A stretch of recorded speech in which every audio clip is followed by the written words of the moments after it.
that's 100% the house up there. Oh wow. Pemberley!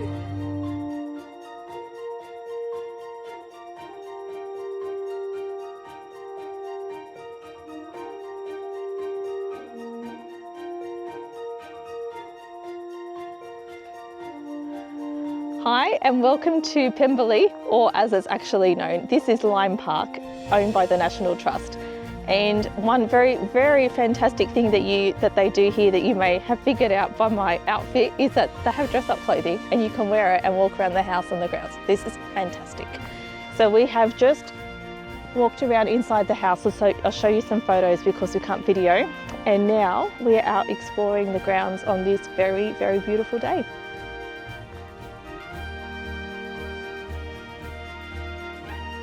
Set in a 1,400-acre estate, Lyme Park traces its origins back to 1346 and the famous Battle of Crecy between England and France.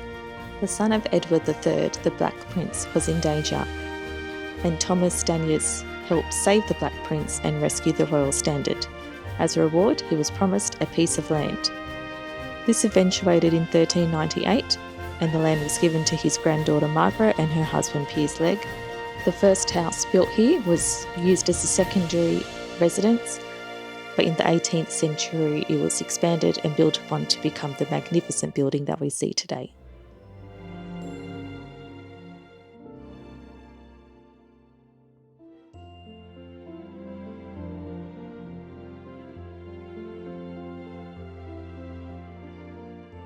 The family lived on the estate for 600 years.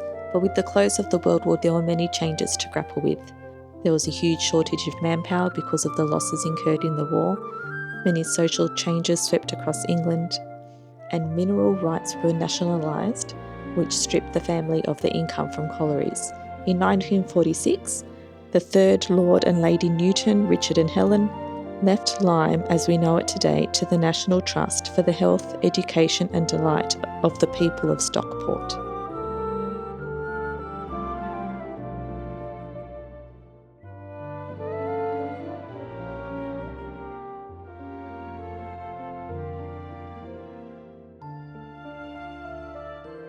Visitors today get to explore the magnificent house and gardens, which include terraces, an orangery, a rose garden, various lawns, a lake, an Italian garden, and much more. And fans of the 1995 BBC miniseries of Pride and Prejudice will instantly recognise this house as being Pemberley, the home estate of Mr. Darcy.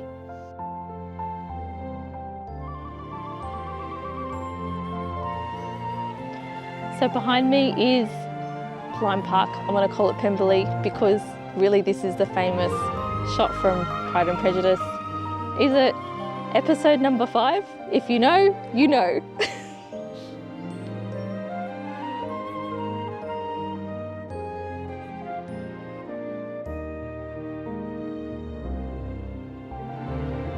Once we were in the formal gardens immediately outside the house, we were trying to plan out where we were going to explore and visit.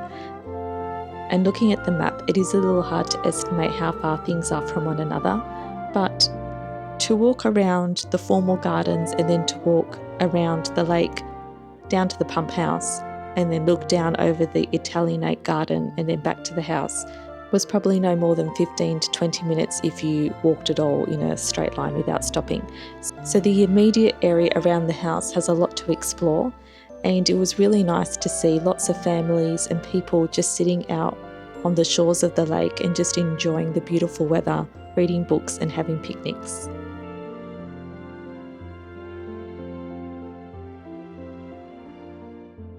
Having finished exploring the area right near the house, I sadly had to go back inside and change into my ordinary 21st century clothes, and then we decided that we would do a little bit more walking around the more general grounds.